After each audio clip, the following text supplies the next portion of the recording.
Let's talk about Apple. As I mentioned, that is one of Buffett's favorites. For a long time, it wasn't. And then he finally got into Apple in a big way. Now, shares of Apple are in the red today, as you can see, down 4.5% following those heightened fears over the coronavirus. That did not stop Buffett from expressing his love for Apple. Watch what he said this morning. Probably the best business I know in the world. And we own 5.5% of it.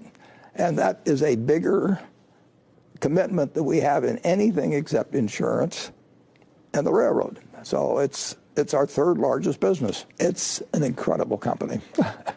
and I should have appreciated it earlier.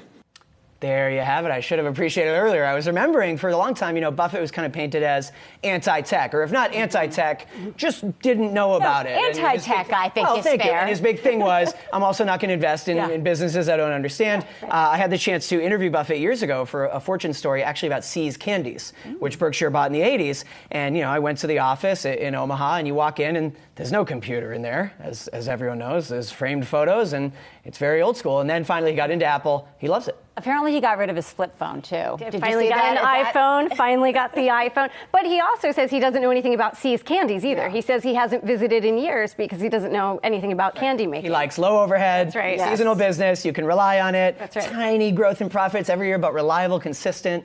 Yeah. He's very self-deprecating, but obviously he knows a little bit about what he's talking about. Yeah. He does. And I think he's excited, too. There's a lot of new things coming out from Apple. There's some news leaking about their new headphones through the Target dashboard there. So it's kind of a scoop that they got on the new headphones that are coming out. And they're expecting updates across their whole portfolio this year. So it's a good time for Apple. What I think is interesting, what he said this morning about the move that they've made in Apple and how big that is in comparison to all of the other companies. So when you go to Omaha for the annual shareholders meeting, you walk around the floor, it's like Fruit of the Loom and Justin's Boots and, NetJets, all these companies we keep talking about. When is the elephant coming? When are they buying another company? He seems very happy and even talked about it in the letter to be taking stakes in companies, sizable stakes. So is the next elephant, does it necessarily have to be a whole company?